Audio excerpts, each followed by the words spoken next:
They think Dillon Gabriel can do some of those same types of things, with regard to, and I'm sure you're going to get to Shedeur Sanders. This is the logical way to approach this, Rich, just like it was the logical way to not say, hey, we're going to split the reps this week, have Flacco go out, and if he struggles, we're going to throw Dillon Gabriel in there in the second quarter. Yes, Dillon Gabriel took over in the fourth quarter in the proverbial garbage time the last couple of weeks, but they weren't looking at this as, let's just roll Dillon Gabriel out there and try to spark the team during the game. They wanted to give him a full week of practice, just like if and when it becomes Shedeur Sanders time. And I do believe at some point this season, they're going to want to see Shedeur Sanders. You'd like him to have a full week of practice too. And there it is. The Cleveland Browns, a team with one of the league's nastiest defenses, a roster filled with young hopefuls, and 2 first-round picks waiting in their back pocket, have once again turned their season into a national headline. Joe Flacco, the veteran gunslinger, the Super Bowl champion, is benched. The rookie Dillon Gabriel gets the nod. And looming behind him? A name that's louder than the dog pound on a Sunday afternoon. Shedeur Sanders. This isn't just a quarterback shuffle. This is a franchise deciding its future on live television. This is a team saying, we're done waiting. We're ready to see what we've got. And the NFL world? Oh, they're watching every snap. Because let's be real, no one outside of Cleveland is tuning in to watch Flacco dump off checkdowns and jog off the field. People want fireworks. They want the unknown. They want to see if Dillon Gabriel is really the steal the Browns believe he is. And more importantly, they want to know, when is Shedeur Sanders going to take that field? This isn't just about who starts today. It's about who leads the Browns into tomorrow. Now let's break it down. According to Tom Pelissero, this wasn't some spur-of-the-moment panic button. The Browns planned for this. The truth? They always wanted Dillon Gabriel to play this season. The timing, though? Not ideal. Because let's be honest, your first NFL start coming in London against Brian Flores' defense isn't exactly the welcome to the league moment you dream about as a kid. But the Browns had no choice. Joe Flacco wasn't cutting it. The offense wasn't cutting it. Even offensive coordinator Tommy Rees came out and admitted it. They needed a spark. They needed a change. So here comes Dillon Gabriel. But who is Dillon Gabriel really? Well, in the draft process, Cleveland saw a kid who reminded them of Bo Nix. That's right, the guy who went 12th overall, the record-breaking quarterback from Oregon. Except the Browns got Gabriel in the 3rd round. Simple, he's 5 feet 11 inches, he throws left-handed, and the ball spins funny. NFL scouts are picky like that. But Cleveland saw something else. They saw a gamer, a processor, a kid who sees it, rips it, and gets the ball out fast. Sound familiar? That's exactly what Kevin Stefanski wants in his quarterback. That's what Joe Flacco was supposed to be. Quick processing, quick release, controlled offense. Except Flacco just couldn't make it work. Gabriel? He might. But here's the thing, you and I both know Browns fans aren't buzzing about Dillon Gabriel. They're buzzing about the kid waiting in the wings. They're buzzing about Shedeur Sanders. Because Tom Pelissero didn't shy away from it.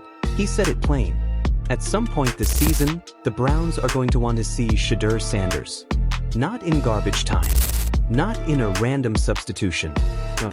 They want to give him a week of practice, a chance to prepare, a real opportunity to show if he's the guy. And that's where the controversy really begins. So let me ask you, do the Browns even know what they're doing here? Are they developing Gabriel as their quarterback of the future? Are they holding out for Shedeur Sanders? Or are they just throwing darts at the board until they draft somebody new in 2026?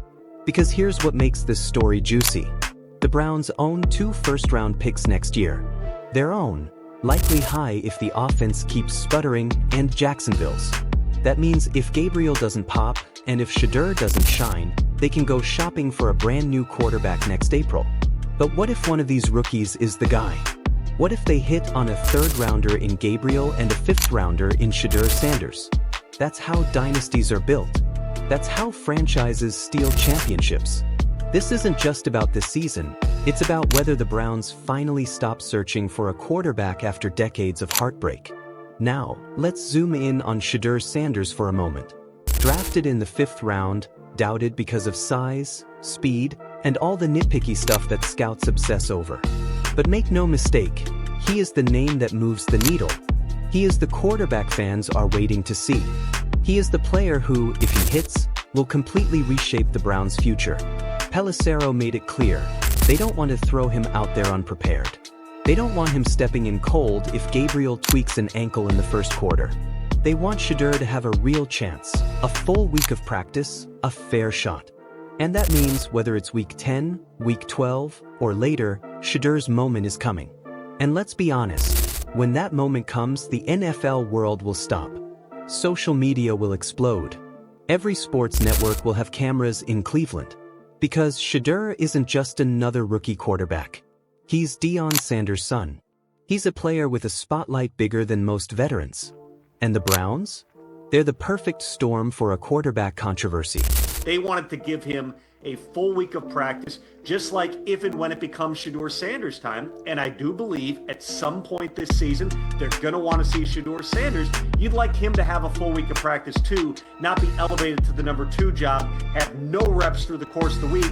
All of a sudden, Dillon Gabriel gets nicked up on the first series and Shedeur's out there just having to kind of make it up for 60 or 70 snaps. You have to think of this globally too, Rich, with the Browns. They have 2 first-round picks next year in terms of their ability and the capital that they have, if they want to go and get a quarterback. Their pick, depending how much of a smart they get from Dillon Gabriel, it might be pretty high. Plus, they have the Jaguars pick as well.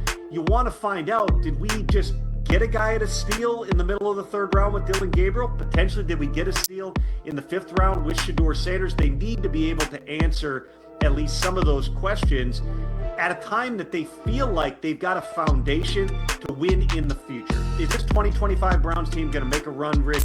So here's the big question for you. Do you want Shedeur starting this season? Should the Browns go Gabriel now, then flip to Shedeur later? Or should they rip the bandage off and let Sanders take the reins immediately? Drop your thoughts in the comments, because trust me, this debate is only heating up. Now, let's not forget the rest of the picture here. The Browns aren't a disaster. In fact, they're really good on defense.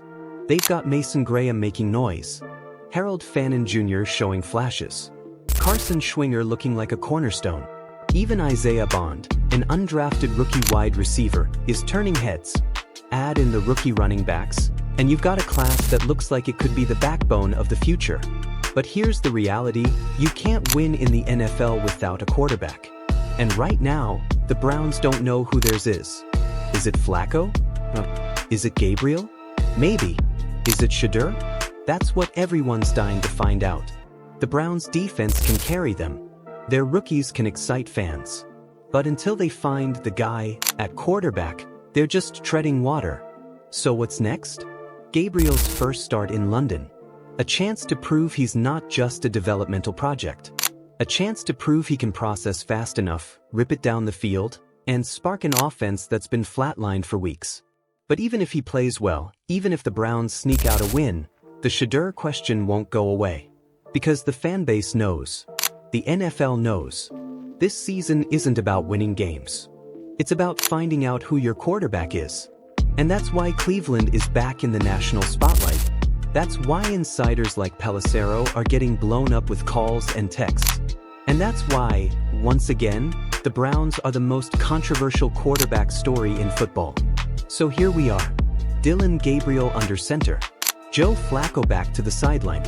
And Shedeur Sanders waiting like a storm cloud over Cleveland, ready to pour down the moment the coaches call his name. This isn't just a normal quarterback shuffle. This feels like the beginning of a franchise-defining experiment. Think about it. The Browns aren't just playing for this season. They're auditioning quarterbacks for the future. They're asking the biggest question in football. Do we already have our guy, or do we need to go spend big in 2026? And let's be clear, this is a bold move. Not every team has the guts to roll with rookies when the safe option is sticking with the veteran. But the Browns saw enough from Joe Flacco. They knew the spark wasn't there. And when your OC openly admits you need a change, the writing is on the wall. The Browns didn't just bench Joe Flacco. They benched safety. They benched predictability. They benched boring. But here's where it gets really fascinating. Cleveland isn't thinking small picture. They're thinking big. Pelissero pointed out, They've got 2 first-round picks next year. That's capital. That's flexibility. That's power. If Gabriel doesn't impress, if Shedeur doesn't seize the job, the Browns can go all in on another quarterback. They can reset the deck again. But you have to ask yourself, how many resets can this franchise take? How many more quarterbacks can they burn through before the locker room gets tired, before the fan base gets fed up, before the dog pound turns on the front office? Because this isn't a rebuilding team anymore. This is a team with a top-tier defense, a handful of exciting rookies, and a coaching staff trying to prove it belongs. They don't want to just try things out. They want results. So here's my question to you. If Gabriel struggles, how long do you wait before unleashing Shedeur Sanders? Do you give him until mid-season? Do you wait until the playoffs are out of reach? Or do you throw him into the fire right now and let him learn the hard way? Drop your takes below, because I guarantee Browns fans aren't all on the same page here. Let's rewind to Gabriel for a second. Cleveland saw Bo Nix's traits in him. They saw quick processing. They saw a guy who could push the ball down the field even if the arm strength wasn't elite. And you know what? Sometimes that's enough. Sometimes, a quarterback doesn't need the biggest arm. Sometimes, he just needs to see the game faster than anyone else. That's how Tom Brady made a career. That's how Drew Brees made a Hall of Fame resume. So maybe Dillon Gabriel isn't a placeholder. Maybe he's the hidden gem of this rookie class. But again, standing behind him is Shedeur Sanders, and that changes everything. Because Shedeur isn't just another rookie. He comes with expectations, with eyes, with pressure, and the Browns know it. That's why Pelissero said it, they want to do this the right way. No half measures. No throwing him in cold. When Shedeur's time comes, he gets the keys for real. This isn't just a quarterback battle. It's a chess match with the future of the Browns at stake. And don't think the NFL isn't watching closely. Teams across the league are taking notes. If Shedeur flashes, every GM who passed on him in the draft will be kicking themselves. If Gabriel thrives, front offices will have to explain why they doubted him because of his height or because the football spins the wrong way. And if neither of them pans out, well, Cleveland will be back in the draft next year, searching again, living the same cycle that's haunted them for decades. So let me ask you directly, do you believe the Browns already have their future quarterback on the roster? Or are they destined to be back at the draft table in 2026 hunting for another savior? And here's the overlooked part of this whole story. The Browns do have weapons. They may not have a true number 1 wide receiver right now, but Isaiah Bond is making noise as an undrafted rookie. The running backs are showing promise. The offensive line has been shuffled, but it's still got talent. The defense is elite. This is not a team void of talent. This is a team that just needs a quarterback who can tie it all together. Think about that. If Gabriel hits, if Shedeur shines, if either one of them takes hold of the job, the Browns go from quarterback controversy to Super Bowl dark horse in the blink of an eye. The Browns don't need a superstar. They just need someone who won't waste the roster around him. But here's the danger, and Pelissero hinted at it.